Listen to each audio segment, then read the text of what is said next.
Bienvenue sur Slow is Good. Repenser son business en ligne autrement pour plus d'impact. Dans ce podcast, votre ressource pour Slow Business, on parle stratégie business, marketing, productivité avec une bonne dose de human touch. Je suis Géraldine JP, slowpreneur, entrepreneur de l'extrême, ex-fondatrice de start-up. Je vous partage des méthodes, des pratiques pour entreprendre autrement, dans la joie et la lenteur. Bonne écoute. Hello, bonjour et bienvenue. Alors, avant de passer au prochain épisode, je voulais vous parler de quelque chose et je voulais vous présenter quelqu'un. Hello, bonjour, je suis Émilie Gros. Bonjour Émilie. Alors, toutes les deux, en fait, on a co-créé quelque chose d'assez exceptionnel, le Sommet des Slowpreneurs qui arrive du 12 au 18 juin 2023. Oui, exact, c'est une semaine de partage, de contenu et d'exploration en mode slow. Alors, inscris-toi au sommet, sommet-slowpreneur.com et profite du tarif Early Bird. À bientôt. Bonjour et bienvenue pour un nouvel épisode de Slow is Good. Alors, aujourd'hui, on a un épisode très particulier qui est spécial sommet des slowpreneurs. J'ai l'opportunité d'avoir ma collaboratrice, ma co-host, co-organisatrice, co-facilitatrice, en tout cas des slash, il y en a. Bienvenue Émilie. Merci Géraldine. Comment vas-tu? Je vais très bien. J'ai hâte de dérouler cet épisode à tes côtés. Donc, ce qu'on disait, c'était que on voulait se retrouver pour un épisode très particulier pour parler du sommet des slowpreneurs parce que ce sommet, il nous prend de l'énergie, il nous prend beaucoup de passion, il nous prend beaucoup de logistique, beaucoup de motivation aussi et plein d'autres choses. Mais commençons par la partie mindset et motivation du sommet. Qu'est-ce que ça a déclenché ou généré ou fait? À quoi tu as fait appel justement pour te mettre dans l'esprit sommet? Alors, c'est très intéressant que tu me poses cette question. Je vais revenir un peu en arrière parce que ça fait 3 ans que je me dis il faut que je fasse un sommet des slowpreneurs et j'ai pas trouvé l'énergie jusque-là. J'avais toujours 1000 raisons de pas le faire, un déménagement, X trucs. Et puis tu es venu me chercher et je me suis dit bon, cette fois-ci, c'est bon. Donc, déjà, ça prend l'envie de collaborer avec quelqu'un sur une aventure, ce qui est pas toujours facile, surtout quand on se connaît pas bien. Parce que Ouais. finalement, on avait quelques mois d'expérience de collaboration l'année dernière, mais pas sur un projet qu'on faisait ensemble. Ouais. Et surtout, qu'est-ce que ça vient chercher? Bah, c'est un peu l'esprit du sommet, en fait. C'est quelles intentions on met dedans. Et Ouais. quand on a réfléchi ensemble au logo. J'en parlais dernièrement dans la newsletter à ce sujet. Le fait de choisir un oiseau, c'était assez symbolique et ça mettait déjà l'intention du sommet en fait. Décider d'aller ensemble voler vers un futur meilleur, prendre de la distance aussi comme fait l'oiseau par rapport à une situation entrepreneuriale. C'est ça aide en fait. Ça aide d'avoir cet allié visuel pour poser son mindset et de se dire bah voilà maintenant ce sommet, c'est ça, visuellement, énergétiquement, vibratoirement, et à moi d'élever mon mindset à ce niveau, du coup. Ouais, et je suis assez d'accord avec toi. Puis en fait, dans justement cet aspect visuel qui nous soutient, c'était aussi d'avoir plus de nature, d'intentionnalité, de douceur aussi, parce que bon, c'est vrai que même si on est des slowpreneurs, ça nécessite quand même beaucoup de minutie et du coup, un branding qui veut dire beaucoup de choses, qui a beaucoup de symbolique aussi. Je pense que c'est ce qui nous aide justement à communiquer et avec passion et avec aussi ambition aussi parce que une plante, ça grandit, ça se transforme, ça change avec les différentes saisonnalités qu'elle vit. Et je pense qu'en termes de motivation, en termes de mindset, on le vit aussi. C'est-à-dire que, comme tu l'as dit, c'est d'apprendre à se connaître parce qu'effectivement, on s'est connu dans un contexte qui est complètement différent. Et là, c'est de mettre deux cerveaux ensemble qui fonctionnent, qui sont branchés peut-être différemment, mais qui ont la volonté de faire quelque chose en commun. Donc, comment est-ce qu'on met ça ensemble? Donc, ça a nécessité, je pense, de l'adaptation, je dirais beaucoup de résilience aussi, parce que je pense que de pas faire les choses en même temps ou d'avoir eu des inspirations différentes pour reconnecter les choses. Et je pense que ça fait partie de l'essence, en fait, de la création de projet, c'est qu'il y a des naissances, il y a des morts de certaines choses et il y a de la renaissance pour la co-création. Et ça, je trouve ça, en tout cas, très, très intéressant. Effectivement, et puis on a commencé en pleine saison de l'hiver. Donc l'hiver, c'est Oui. pas forcément, enfin en tout cas on a commencé la collaboration. C'est pas la saison la plus favorable en fait. On est dans l'hiver, on est encore en train de composter des choses, on n'est pas en train de lancer des projets. Donc le démarrage est pas souvent facile quand on démarre dans cette saison. Mais en même temps, c'est pour un projet qui est clos vraiment presque à l'été, puisque juin là, ce sera la saison d'été. Donc il faut bien faire ce travail de préparation en souterrain. Et moi, j'ai vraiment senti au démarrage que cette énergie de l'hiver était là, était lourde et qu'on n'était pas forcément encore lancé. Aujourd'hui, là, on est en avril, c'est beaucoup plus léger déjà. Bon, des choses ont été mises en place. On a effectivement maintenant le branding, le site internet, le programme. On commence à enregistrer des ateliers avec nos invités. Donc, le sommet est plus palpable. Mais on a aussi cette saisonnalité qui fait que notre énergie est différente. Et donc, c'est plus facile d'être aussi d'un point de vue mindset, d'être soutenu par cette énergie. Alors complètement, surtout en particulier pour nous au Canada, je veux dire, notre hiver se termine à peine, hein? On est quasiment au mois de mai, et l'hiver, en fait, met comme une espèce de dormance dans l'énergie, mais que l'on ressent dans beaucoup de projets. Et je dois avouer qu'effectivement, se sortir, parce que nos rencontres, par exemple, elles ont lieu très tôt pour moi. Donc, ce qui fait que se sortir, se mettre dans l'ambiance, l'énergie, c'est pas si simple que ça. Mais effectivement, avec plus de soleil, plus de lumière, etc., ça amène une dynamique qui est beaucoup plus riche et plus, comment je dirais ça, un peu pétillante. Voilà. Je dirais beaucoup plus pétillante avec justement le printemps qui est là maintenant et qui nous soutient dans la création, en fait, de tous les enregistrements avec nos partenaires, invités, donc les speakers. Et donc ça, c'est vraiment très, très chouette. Et euh, on parle de cet aspect motivation, mais il y a aussi l'aspect business design qu'on approche aussi à travers le sommet. On a dû mettre en place des process. Alors, on a pu s'abreuver de nos expériences respectives, mais également, en fait, d'autres sommets potentiellement, mais et de se réapproprier justement quelle est l'expérience que nous, on veut avoir pour nos speakers et pour nos participants. Alors, je te pose la question, comment est-ce que tu as vécu justement toute cette approche de justement mettre en place toutes ces pierres pour être capable de fluidifier toute la logistique de travail qui soutient le sommet? Alors, j'aime bien cette question parce que tu as bien précisé qu'on voulait que ce soit fluide pour nous, les participants et les speakers, vraiment les trois, on va dire les trois parties prenantes de cette expérience. Et quand on s'est rencontrés au début, qu'on a dit, OK, on va collaborer, je t'avais dit, bah, ce serait bien qu'on prenne en compte nos designs humains respectifs, puisque c'est quelque chose que l'on connaissait toutes les deux et qui nous intéressait, et qu'on essaye de créer ce sommet de la manière la plus régénérative possible pour nous, pour les speakers, pour les participants, et si possible pour la planète aussi, ce qu'on a essayé de faire dans la mesure du possible.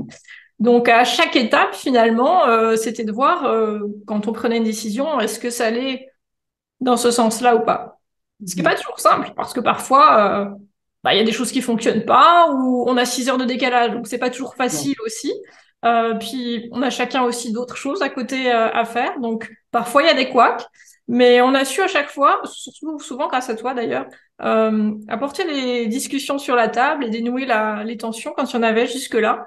Donc je suis très reconnaissante pour ça, parce que moi j'ai un caractère un peu entier, et parfois quand ça va pas, je vais pas faire 4 chemins, je dis non, ça va pas. Mais une fois que c'est dit, après c'est plus simple. Donc, encore une fois, je reconnais que j'ai de la chance d'avoir en face de moi une interlocutrice qui est souriante, souvent. Sauf quand elle fait son nez du dragon. Alors, si vous voyez pas la vidéo, vous êtes en podcast, donc vous pouvez pas voir, mais Géraldine sait très bien faire le nez du dragon. Et là, elle vous envoie de la fumée dans ces cas-là. Mais effectivement, ça demande beaucoup de minutie, de gestion de soi, et je pense que c'est souvent le début de n'importe quel projet quand quelque chose doit naître. Quand il faut justement mélanger un petit peu les énergies, ça prend toujours ce temps de s'adapter, de recevoir l'énergie de l'autre, de donner de l'énergie à un moment donné, etc. Et je pense que les débuts, ça nécessite toujours des petites étincelles pour arriver à mélanger le tout comme il faut. C'est Et vrai. Et on partait pas d'une page blanche, puisque tu as fait une édition de sommet l'année dernière, donc tu avais un référentiel qui était le référentiel qui convenait à toi. C'est vrai, moi, j'arrive un peu avec mes pieds dans le plat, même si j'avais participé au sommet, j'avais pas participé à toutes les logistiques, mais du coup, j'avais pas forcément la même idée sur certaines choses. Et donc, on a Ouais. ajusté aussi, que ce soit la taille du programme ou l'organisation ou le business model aussi, puisque l'année dernière, le sommet était 100% payant. Cette Ouais. année, on a décidé de faire une entrée sur contribution libre et puis une offre upgradée avec un coffret. Donc Ouais. finalement, on teste des choses de manière différente qui résultent de nos apports en fait à toutes les deux. C'est ça qui est intéressant aussi. Alors, ce que je trouve passionnant, c'est que finalement, on a créé comme une forme de laboratoire, au final, de laboratoire business, pour voir exactement comment est-ce que les participants, les audiences, etc., réagissent justement à cette nouvelle formule, le fait que ce soit une dimension qui soit différente et aussi beaucoup plus riche que celle qui a pu être proposée l'année dernière. On reçoit en tout cas, plein de vibes super positives par rapport à la programmation, par rapport justement à la différence de taille aussi et d'impact et des sujets abordés aussi parce que ça je pense qu'il faut le mentionner, les sujets en fait sont beaucoup plus élaborés et de manière volontaire parce qu'aujourd'hui le slowpreneuriat et tu me corrigeras si je me trompe mais il prend tellement de formes différentes que pour nous c'était comme une condition sine qua non que d'avoir des morceaux qui peuvent remplir du mieux possible en tout cas la case de chacun avec les besoins en fait de chacun pour évoluer vers un slowpreneuriat qui est défini par notre authenticité, je dirais, à chacun. Exactement. Et l'idée aussi, c'était pas de dire aux speakers, bah, on vous a choisi, venez avec votre sujet. En fait, on a fait de la direction artistique sur le sommet, comme si c'était un festival de musique. On s'est dit, bon, bah voilà, on voudrait tel sujet, tel sujet, tel sujet. Et puis après, on a été chercher les invités. Ce qui a impliqué qu'on Mhm. a cherché des invités variés, qui n'avaient pas forcément tous une renommée internationale. Parfois, certains sont moins connus, mais ils correspondent tout à fait au sujet et ils ont vraiment de la valeur ajoutée. D'autres sont plus Oui. connus. Donc, on a essayé de varier un petit peu. Certains sont en entrepreneuriat depuis des années, d'autres sont des jeunes entrepreneurs. L'idée, c'était d'avoir une vision riche de ce que ce peut être le slowpreneuriat pour que les participants se disent pas, bah, le slowpreneuriat, c'est ça, et puis c'est tout, mais Mhm. réussissent à construire leur slowpreneuriat en allant un petit peu picorer chez chacun des participants, comme s'il tissait sa propre toile avec tous les fils que nous, on mettait à sa disposition. Absolument. Puis, je pense que il est d'autant plus riche parce que les parcours aussi des speakers entrepreneurs sont complètement différents les uns des autres. Donc, ce qui apporte une palette de couleurs aussi complètement différente, mais qui est très riche, et notamment pour apprendre. Et ça, c'est une notion qui était peut-être un peu différente de ce qu'on avait l'année dernière, dans le sens où cette année, ce qu'on voulait, c'est vraiment de la matière, de l'intuition aussi, et des business models complètement différents les uns des autres pour montrer un petit peu je dirais un goût différent, un flavor, j'allais dire en bon français, mais qui peut montrer qu'en fait, notre slowpreneuriat, il est multifacette, il existe il est aux multiples visages et qu'on peut se l'approprier et faire quelque chose d'assez transcendant finalement pour s'aider nous, pour aider la communauté, mais aider la planète aussi. Tout à fait. J'aime bien le fait que tu remettes en avant le fait que on n'est pas là dans une démarche, comme je dis souvent, nombriliste. Si on choisit le soloprenariat, bien évidemment, l'idée c'est de commencer à prendre soin de soi, arrêter de se comporter comme une machine, et puis voir ce qu'on peut mettre en place pour protéger sa vitalité, sa santé. Et puis derrière, aller au-delà de ça, de voir ce qu'on peut faire vraiment. C'est quoi notre mission dans la vie là? Si on est là, Mm. enfin j'aime bien les Indiens qui considèrent qu'on a un dharma et qu'on doit faire quelque chose de notre vie. Et pour moi, notre spiritualité et l'entrepreneuriat, c'est pas quelque chose qui est incompatible. Au contraire, on rencontre de multiples challenges avec l'entreprise et voilà, ça participe de notre évolution personnelle et je trouve que le soloprenariat s'y prête grandement. Donc j'ai Ouais. hâte aussi d'aborder cette journée dédiée à la spiritualité parce que elle nous donne des clés aussi par rapport à ça. Ouais, clairement. Puis des clés, en fait, qui nous montrent que, euh, en fait, ce qu'on voit beaucoup, je dirais en règle générale, sur l'entrepreneuriat, c'est cette dimension finalement très chiffrée, très cartésienne.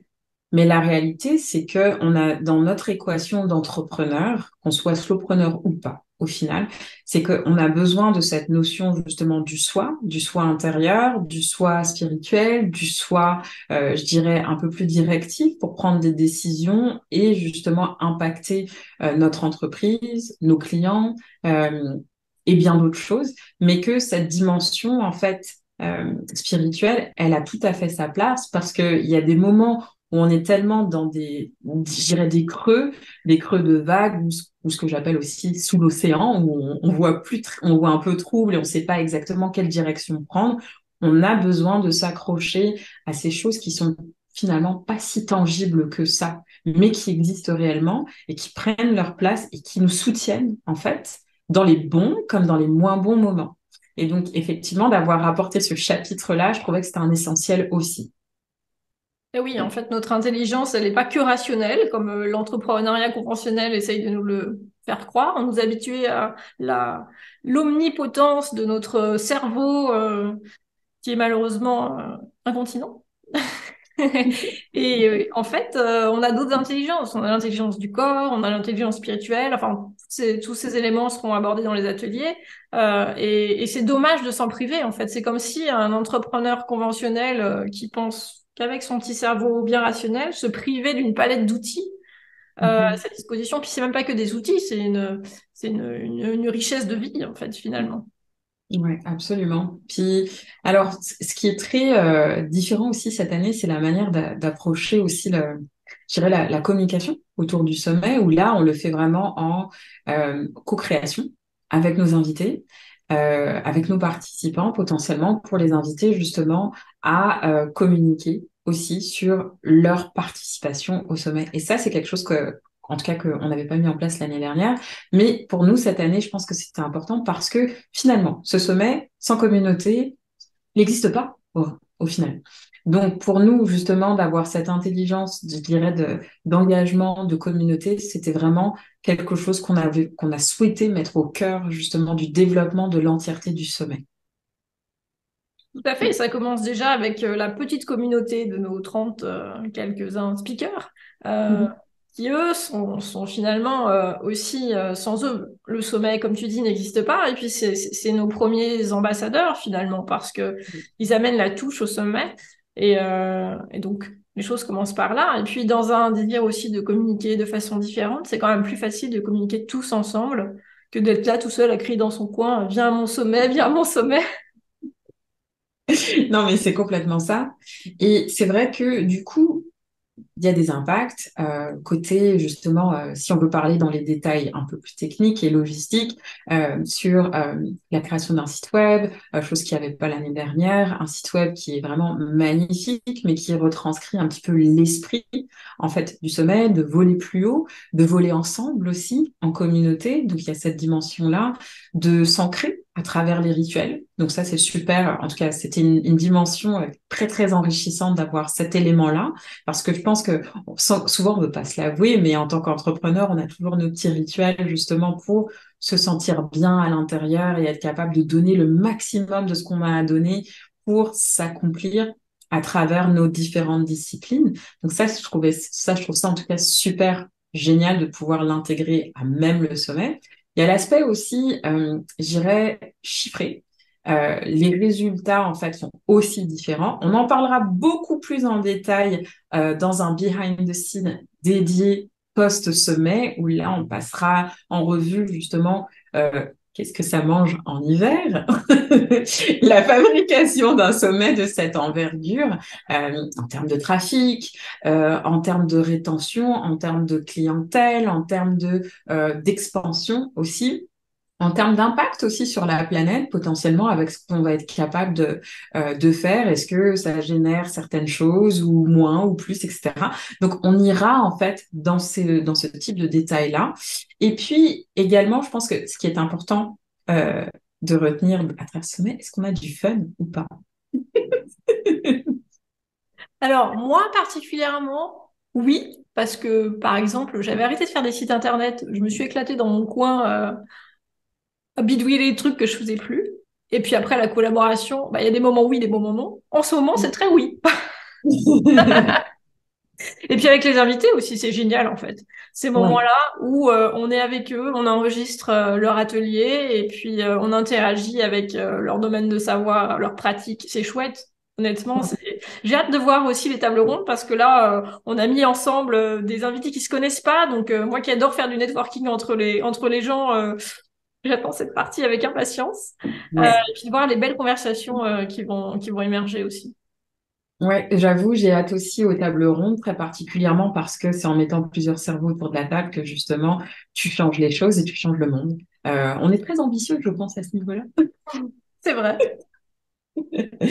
Écoute, est-ce que tu aurais un mot de la fin pour ce premier épisode dédié au sommet des slowpreneurs, de Behind the Scene? Bah, si vous avez jamais collaboré, sortez de votre petit trou de loup solitaire et allez voir un autre entrepreneur pour tester parce que en fait c'est une belle aventure à vivre. Et si vous n'avez pas vu le programme, donc c'est pas du behind the scenes ça, mais si vous n'avez pas vu le programme, allez le voir parce que il est riche et passionnant. Oui, écoute, on se dit à très très vite parce que on a encore du pain sur la planche, n'est-ce pas? Tout à fait. Merci. À bientôt. Merci d'avoir écouté ce dernier épisode de Slow is Good. Pour nous soutenir et partager votre amour, n'hésitez pas à le partager avec votre communauté, à nous suivre sur Instagram @slowisgood et bien entendu, laissez-nous vos commentaires, vos retours, vos petites étoiles qui nous sont très utiles et très encourageantes sur iTunes et Spotify. Au prochain épisode!